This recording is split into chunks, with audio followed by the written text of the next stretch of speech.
Já parou para pensar por que bilhões de pessoas ao mesmo tempo decoram árvores que nem existem onde elas vivem? Compram presentes muitas vezes por obrigação e chamam tudo isso de espiritualidade? Por que exatamente nessa época do ano todo mundo parece sentir que precisa fazer alguma coisa, gastar alguma coisa ou provar alguma coisa para alguém? E se o Natal não fosse apenas uma data comemorativa, mas um ritual coletivo repetido ano após ano, sem quase ninguém questionar?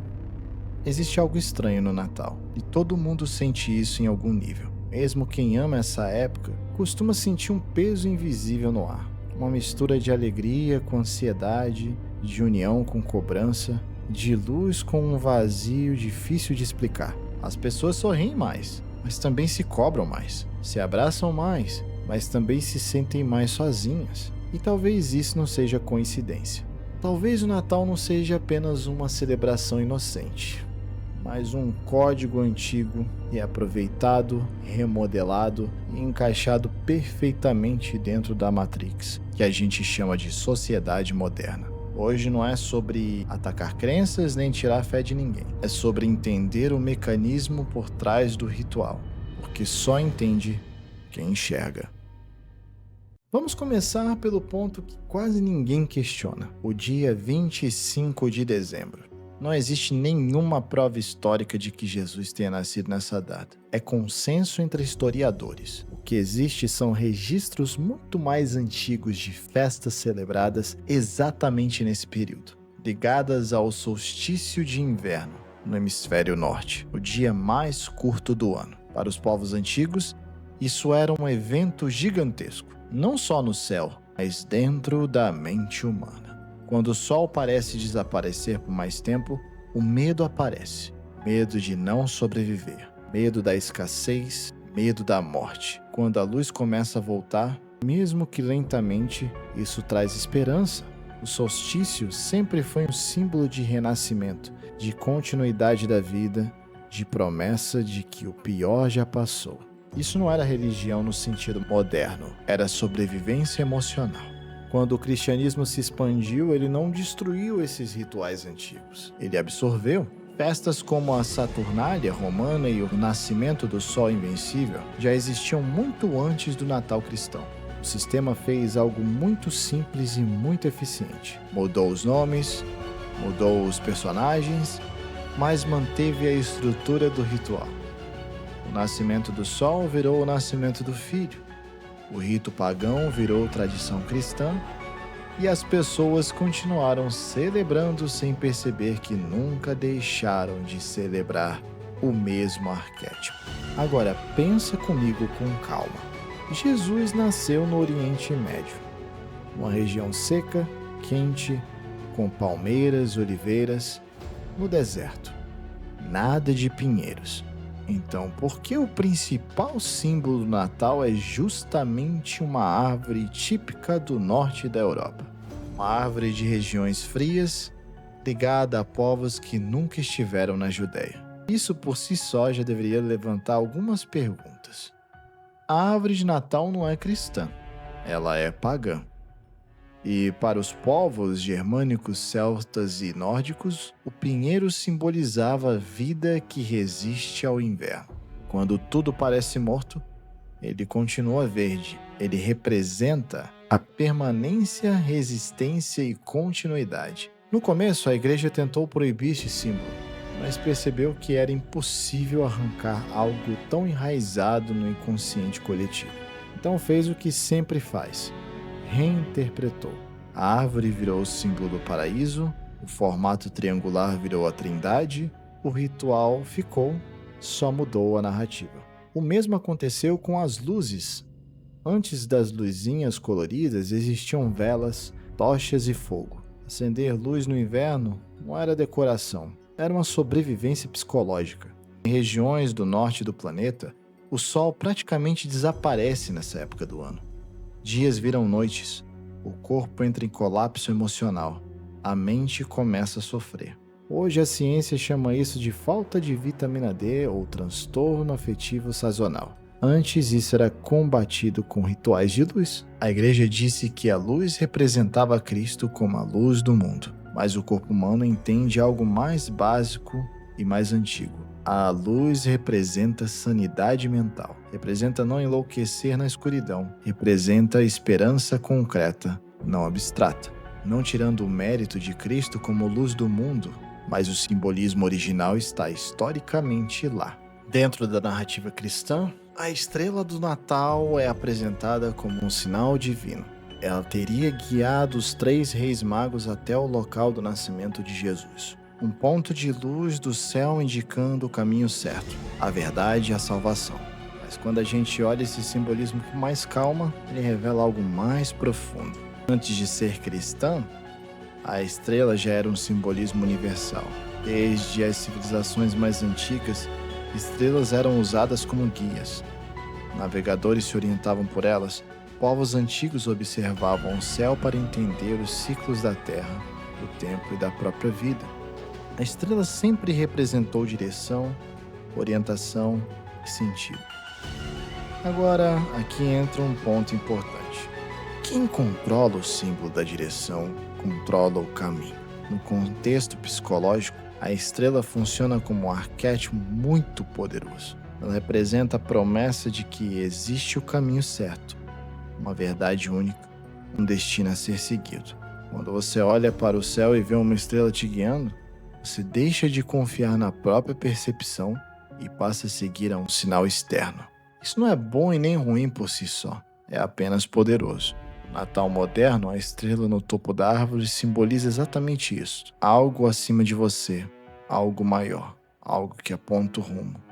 Só que na prática, o caminho que ela indica hoje não é espiritual, é comercial. Ela aponta para o consumo, para o comportamento esperado, para o roteiro social que todo mundo deve seguir nessa época do ano.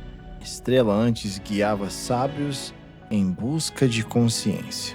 Hoje guia multidões em direção ao mesmo shopping, às mesmas músicas, aos mesmos filmes e às mesmas expectativas emocionais. Ela continua sendo um símbolo de orientação, mas o destino foi alterado. Existe também uma leitura astronômica.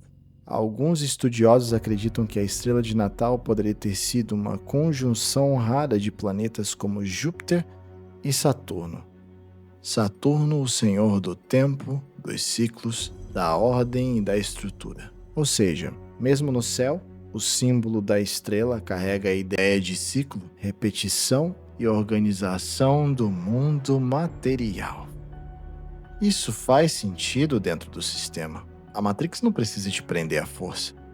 Ela só precisa te dar uma estrela para seguir. Um objeto brilhante o suficiente para que você não questione o caminho.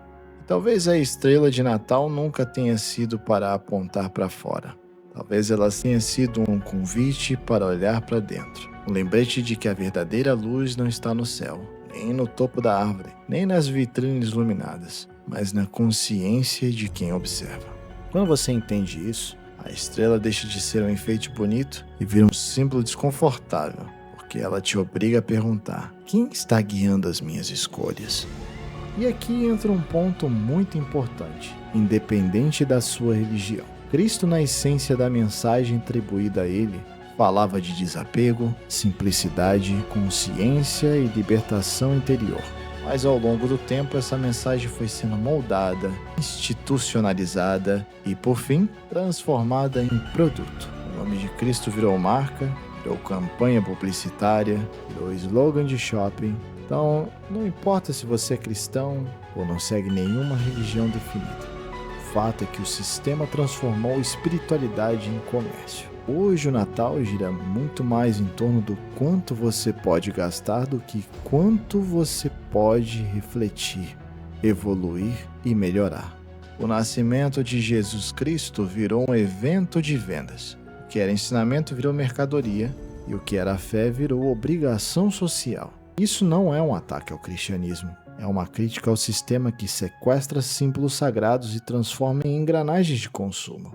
Existe ainda um outro símbolo curioso no Natal que quase ninguém percebe conscientemente. O vermelho, o branco, as renas, os seres mágicos e as viagens impossíveis. Povos do Ártico e da Sibéria usavam há milhares de anos o cogumelo Amanita muscaria em rituais xamânicos. Em pequenas quantidades, ele altera a percepção da realidade e provoca estados visionários. Xamãs vestiam-se de vermelho e branco, sim, de vermelho e branco, e relatavam encontros com entidades da floresta e experiências fora do comum.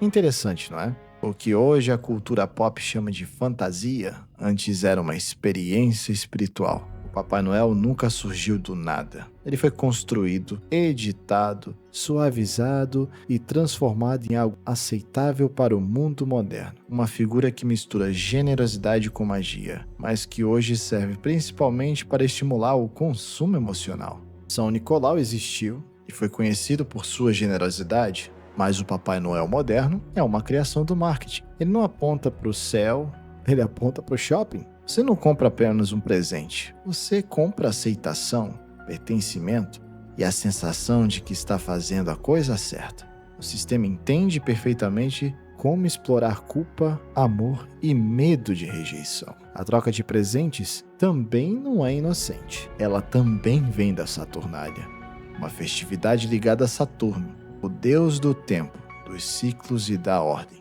Trocar presentes reforçava laços sociais e mantinha a estrutura funcionando. Hoje isso virou obrigação, ansiedade e dívida.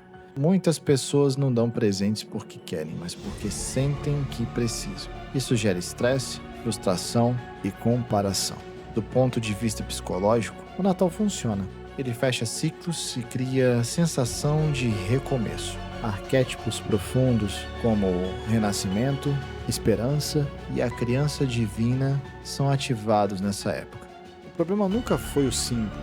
O problema é quem controla o símbolo. Quando bilhões de pessoas colocam atenção emocional nos mesmos rituais, um campo coletivo se forma.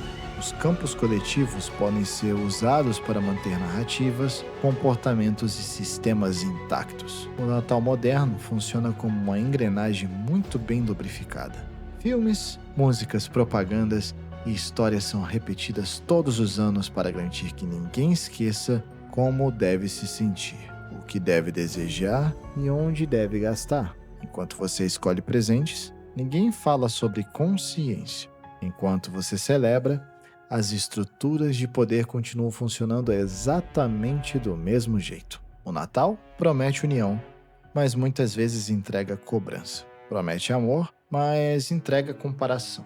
Promete paz, mas gera ansiedade. Isso não significa que o Natal seja uma mentira completa. Significa que ele é um ritual antigo, capturado por um sistema moderno.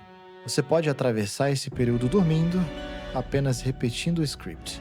Ou pode atravessar consciente, observando como ele afeta suas emoções, seus impulsos e suas decisões.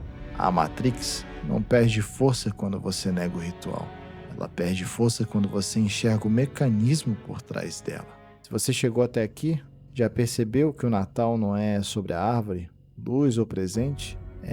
E atenção é poder? A pergunta não é se você vai celebrar o Natal. A pergunta real é: quem está usando quem nesse ritual? Se esse vídeo fez sentido para você, curte, se inscreve no canal e continue nessa jornada, porque enxergar a Matrix não é o fim do caminho, é só o começo.